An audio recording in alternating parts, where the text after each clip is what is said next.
Mardi 18 et mercredi 19 juillet, le comptoir agricole Vigne, issu de la fusion des structures Alsace Appro, Coopérative agricole du Piémont et Viti.com, organisait à Pfaffenheim et Andlau les rencontres techniques Agrosphère Vigne.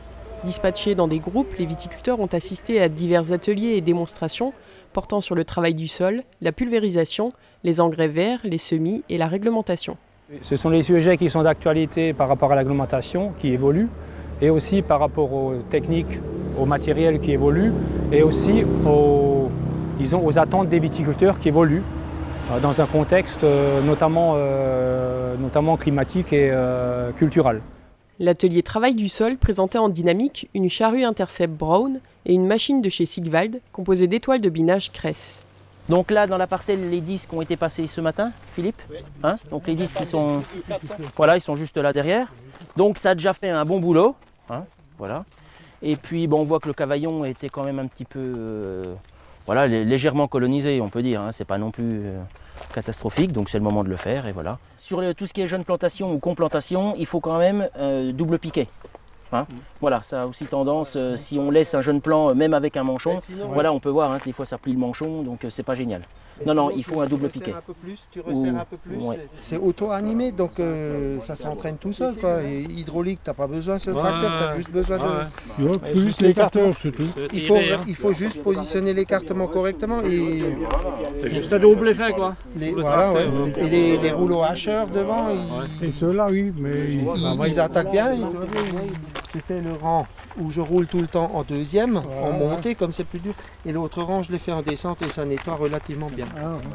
L'atelier pulvérisation évoquait la réglementation en vigueur dans la région et montrait au travers d'une démonstration conduite avec un pulvé Weber inscrit sur la liste des équipements à dérive réduite du ministère, la complexité d'allier l'objectif de réduction de la dérive et la qualité d'application du traitement.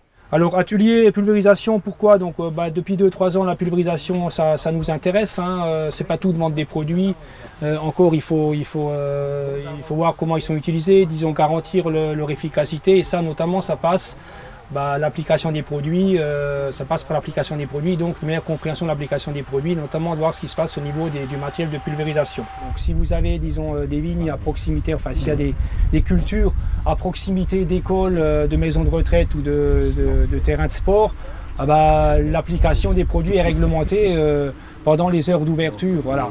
Nous, ce qui nous intéresse, c'est est-ce que ça fait du bon travail, est-ce que le produit va sur la cible et est-ce qu'il va là où je veux. Parce qu'on verra tout à l'heure, le produit il va sur le feuillage, mais où ? Dessus, dessous, est-ce qu'il touche les grappes ? Voilà. L'atelier engrais vert évoquait quant à lui l'intérêt des mélanges proposés par le comptoir agricole Vigne, leur composition et les conditions de semis idéales. En fonction des plantes que vous allez semer et cultiver dans vos interrants, vous allez favoriser plus ou moins de production de matière organique, plus ou moins de production d'azote, plus ou moins de couverture aussi de sol, surtout dans une période comme actuellement où on est un peu dans une sécheresse ou dans une canicule. On va jouer sur tout ça. Donc on a un mélange simple avec du pois fourragé, du seigle forestier et du radis. Ça c'est un mélange annuel, qu'on appelle annuel. Vous allez avoir un développement. Une fois que votre engrais vert est développé, soit vous le broyez, vous le roulez, ou alors vous l'incorporez dans les premiers centimètres du sol, et fini. L'autre mélange qu'on a développé, c'est un engrais vert dit pluriannuel. Là, vous allez avoir des espèces comme la févrole, le pois, le seigle et le radis qui vont se développer.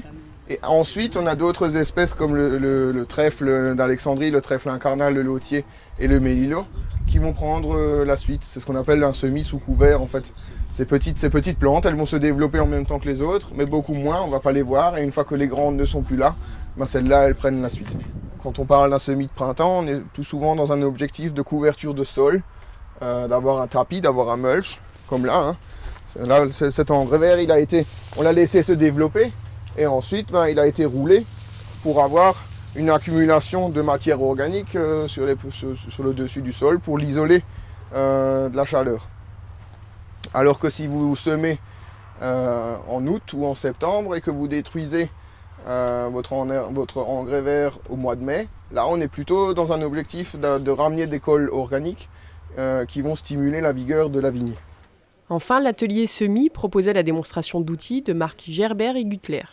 Là, on est devant l'écosène pour faire du semis direct. Donc cet outil est monté à l'avant avec des disques, avec des micro-ondulations. Pourquoi des micro-ondulations? Ça permet de faire de la terre fine et il travaille sur une largeur de 3 mm. Donc ça permet déjà de préparer le lit de semences pour augmenter la chance de germination des petites graines, sachant que plus la graine elle est petite, plus la terre doit être finement préparée. Pourquoi le thé est inversé? Donc il fait un scalpage sur une largeur de 7 cm et comme elle est légèrement creuse, bombée, la graine elle est soufflée sous la cavité du seau quand thé est inversé. Donc là vous pouvez voir le scalpage qu'il fait, le seau quand thé est inversé. Il scalpe sur cette largeur là et la graine elle va germer au milieu. Il est équipé d'une trappe de vidange. Si on a différents mélanges qu'on veut semer, c'est facile de le vidanger. On ouvre la trappe par en dessous et on laisse tout couler par le fond. Tous les rouleaux sont composés de paires comme celle-ci. C'est un double avantage. Le premier, c'est que le petit disque va tourner plus vite que le grand et donc on a un effet auto-nettoyant entre les deux disques. Le deuxième avantage, c'est d'avoir un rouleau qui a un très bon suivi de sol parce que le grand disque peut monter et descendre dans le petit. Donc vous avez d'une part un cultivateur qui va permettre de travailler dans le sol, c'est un travail du sol. Vous avez un semoir, un rouleau et sur l'autre machine une herseterie. Ça fait 4 outils et vous pouvez composer votre outil avec ces différents éléments. Donc on peut très bien mettre le rouleau avec le semoir derrière la herseterie ou utiliser seulement la herseterie avec le rouleau, etc. Donc ce sont des outils indépendants qui ont leur propre attelage 3 points. Vous pouvez même mettre une partie de la machine à l'avant, une autre partie à l'arrière pour compléter le passage et faire un maximum de travail en un seul passage. Une fois que ça a bien pris pendant le printemps, donc on fait le semis plutôt à l'automne, ça prend pendant l'hiver, on évite l'érosion, etc. Et lorsque la végétation devient trop grande et qu'il y a une trop grande concurrence entre l'enherbement de la bande et la vigne, à ce moment-là, il vaut mieux ralentir la croissance de la bande enherbée, voire la supprimer. Et à ce moment-là, on monte des socs en pas de doigt, comme ici, qui vont scalper les racines. Donc à 2-3 cm de profondeur, on va scalper la végétation. Vous allez le voir ici pendant la démonstration. L'herbe qui était au-dessus va être scalpée par en dessous et on peut la soulever, on peut faire des petits rouleaux de tapis d'herbe. Ici, on va faire de l'entretien ou un sursemis. Donc avec les dents qui sont devant, ce qu'on appelle le reaperboard, monté sur des palettes, vous allez pouvoir niveler le terrain, les taupinières ou autres, et scarifier la végétation. Donc ce sont des doigts en 12 mm, c'est très rigide et ça permet de gratter le sol pour arracher la mousse et faire de l'espace.